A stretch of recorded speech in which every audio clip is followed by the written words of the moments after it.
So I kind of broke my own phone. Was it my fault? Probably. I was test driving one of our off-road wheelchairs, and my Galaxy S24 Ultra fell out of my pocket and onto the sidewalk. This fall, in and of itself, is probably not what caused the damage though. The damage more likely occurred when I proceeded to run it over at 20 miles an hour, with the fat bike tires grinding and smashing the glass screen into the pavement, and whatever little pebbles might have been under the phone are what caused the damage. You can see the multiple puncture wounds that generate from the center of the glass and not the edges.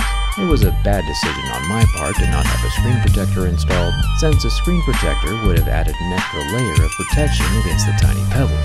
Either way, today we're going to fix it. To fix my phone we have two options. An OEM replacement directly from Samsung that costs $327. Or I can get a third-party knockoff screen for nearly a third the price off of Amazon. For $129, that's not bad, even if it's not actually made by Samsung. I chose the knockoff part since I'm cheap and we can see if it's any good together. Speaking of cheap and extremely helpful, this is the last month that you can ever get one of the 2025 collector's coins from our wheelchair factory. Every penny we make from the sale of these coins goes directly towards making wheelchairs cheaper for those who need them. Someone told me the other day that their first active manual wheelchair cost $12,000 through insurance, where my company can build nearly the exact same thing in 6 weeks, starting at $1,000, a fraction of the price. All thanks to you watching these videos and buying these coins. The silver coin is $15 and the gold is $100. Cambry and I will never take a paycheck from the factory, but for anyone who buys one of these coins before the end of the year, you'll get a hand-signed thank you picture from both of us. But we couldn't do it without you. Thank you for the support. We have a lot of cool projects in the works, which I do need a functional phone for, so back to work. I'm going to turn off the phone first this time around. I'll use copious amounts of heat to help soften the adhesive under the back glass panel.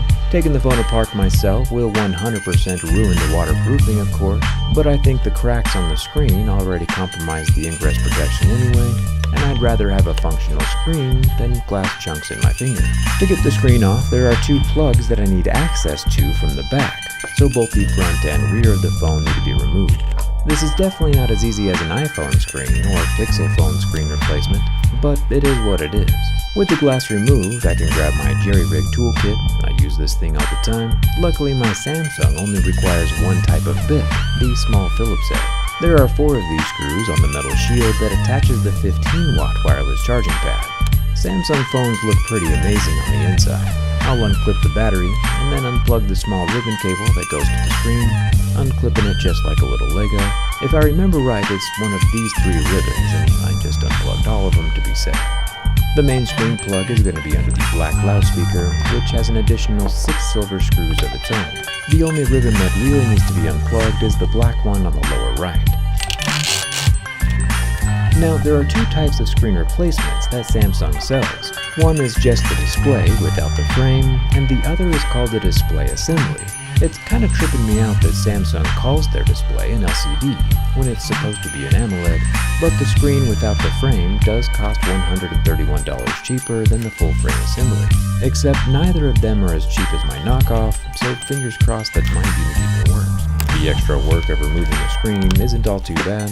The main thing is that you don't want any glass dust or adhesive to get inside that front-facing camera, since it has a physical autofocus that does require movement, and if dust gets inside that camera unit, it'll just never focus again.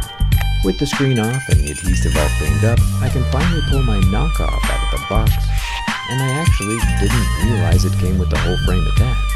This will kind of make the whole repair easier. But now I'm even more suspicious, since this knockoff is about 1/3 the price of the official Samsung replacement part, and that doesn't seem possible. But there's only one way to see if it works or not, and I can start by transferring everything over. Frankensteining the internals of my daily driver into a brand new, much younger body. This includes the 5G antenna located in the left side of the frame, and everything fits surprisingly well. Next comes the battery, which thankfully is very easy to remove. Huge fan of this. Removable batteries make self-repair so much easier. It's around here that I noticed that my knockoff is already missing the cooling system. I can see the vapor chamber has been replaced with a copper slab, which will get the job done of course, but the solid copper is definitely far less efficient than the phase change inside of a vapor chamber. But, if that's the only downside, I'll take it. Continuing on with the earpiece speaker, you can see the dust and grime that's been collecting in my pocket over the last 2 years. The goal, of course, is to get another year or two out of this phone with this full body transplant. I'll remove 2 more screws that hold in the camera units, and then I can bring the full brain and eyes of the smartphone over to its new body. Samsung doesn't use thermal paste, but I probably should have dabbed some into the new phone anyway, because it wouldn't have hurt. The front camera is one of the hardest things to move over, since Samsung has glued the 12 megapixel little guy into place. The selfie camera does require movement of the camera lens to focus, so if you find that your camera is blurry when you reinstall it, it might be because it's too snugly pressed up against the front glass. I had to remove the foam gasket inside the frame of the knockoff to get it to fit right. I'll plug in the upper screen connector, as well as the wireless charging for the S Pen, and then I'll move over the second 5G millimeter wave antenna from the right side of the phone. I also realized at this point that I swapped the 2 long extension ribbon cables with each other, but I won't tell anyone if you won't. With everything back in their correct positions, it's time to install the upper earpiece and wireless charging pad. These do have to be installed before turning on the phone, since the power button is connected to the motherboard through a series of contact pads on the underside of the board. So the board has to be screwed in tight before it can receive any signals from the power button. And holy smokes, it's actually working. I can instantly see that instead of the squared off corners of the original screen, I now have rounded corners. The screen does not appear to be as bright, but that might be my imagination, nor do I have any idea of the official resolution or refresh rate. But it's definitely working, and I definitely saved myself about $200 by not buying original replacement parts. Big thumbs up from my wallet for that one, and it even appears to be OLED. Hopefully it'll hold me over until I get the urge to upgrade for real. Fast forward a bit, I've been using this knockoff screen for about a week now, and I've noticed that my battery dies about an hour quicker each day than it used to, and the blacks on the black screen are not as black as they used to be. So if I had to do it all over again, I might just buy directly from Samsung instead. Hopefully though, I'll never have to replace my screen again, since from now on I'll be using a prism screen protector from D-Brand to protect the glass. And of course, one of my own teardown grip cases to cover the rest. D-Brand did extend their Black Friday sale just for us. For the next 7 days, you can get a 40% discount when you buy the screen protector and grip case at the same time. Link is down in the description. Protection is always a whole lot cheaper than the alternative. Thanks a ton for watching. I'll see you around.